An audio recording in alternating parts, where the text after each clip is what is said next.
mahal na Reyna.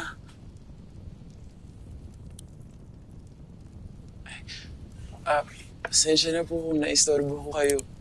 Sorry po.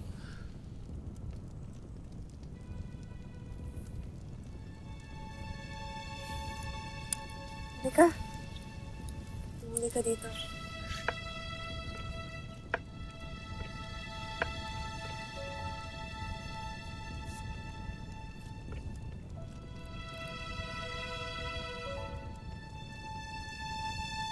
Galing ka ba sa mundo ng mga tao? Nauunawaan ko kasi ang mga katagang na mga ginagamit. Kaya lang, sorry. Opo. Kaya po ninyo, lumaki din po ako sa mundo ng mga tao. Bakit alam mo ang mga bagay na yan? Marami po akong alam tungkol sa inyong mahal na Reyna. Kaya nang natuto po kayong mag-espada dahil turuan kayo ng ama niyo. Pati kahit po sinasabi niyo sa lahat na matagal nang namatay ang anak niyo si Lyra, pati pong mahal na mahal niyo pa rin po siya. Maniwala po kayo sa akin. Mahal na mahal din niya po kayo. Alam ko din po na kahit hindi niyo po asawa, ang ama ng inyong namatay na anak ay may secret love pa rin po kayo kay Ibrahim.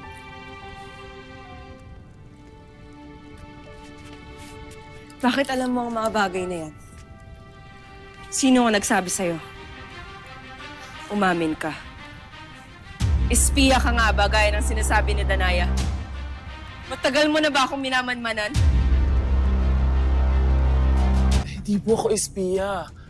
At hindi ko po kailangan malaman na iba ang mga sinabi ko sa inyo kanina, mahal na Reyna. Dahil kahit hindi niyo po ako kilala, nababasa ko po ang loob ninyo. At alam ko pong hindi lang kayo basta mabait na diwata. Masarap din po kayong mahalin bilang ina. Salamat sa iyong mga tinuran. Ngunit may isa kang hindi batid. Tanggap ko. Napatay na ang aking anak. At panahon ngayon ang digmaan. Hindi ko na kailangan alalahan. Kaya mabutit matagal nang patay ang aming anak ni Ibrahim. Ngayon makakaalis ka na.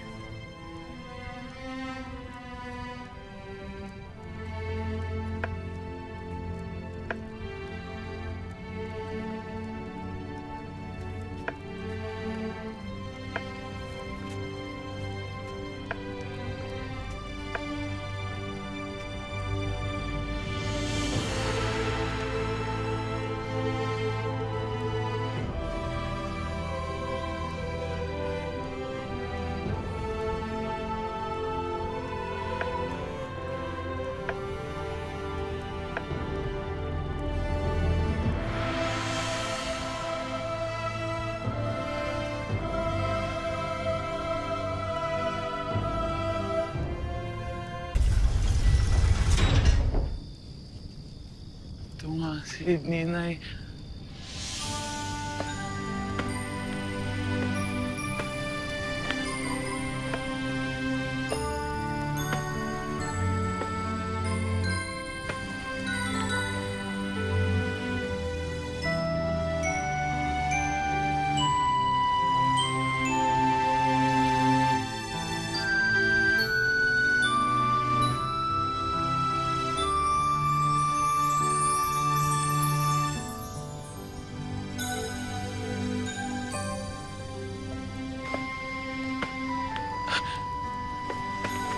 Ang espada ko.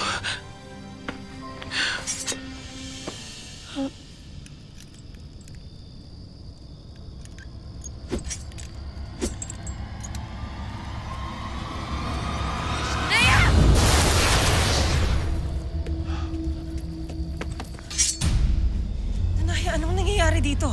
Naabutan ko siyang hawak ng espadang ito. Tila may tangka siyang saksakin ka. Gusto mo patay si Ate Amihan? Hindi totoo yan. Nagkakamali ka, Ashley. Wala akong masang balak sa Reyna. Sinungaling ka. Hawak mo ang kanyang espada. Dahil tinitignan ko to. Kilala ko ang espadang yan, Ashley. Dahil sa akin yan. Binigay yan sa akin ni Kashweya. Pero hindi talaga yan ang totoong pakay ko. Nagkataon lang talagang nakita ko yan. At ano nga ba ang tunay mong pakay? Gusto ko pong silipin kayo at pagmasdang matulog para po mahalikan ko po kayo ulit. Pero wala po akong masamang balak sa inyo.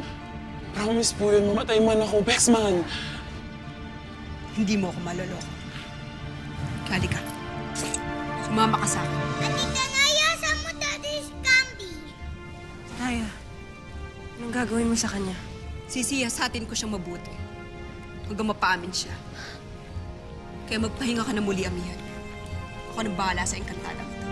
Halika! Ashley!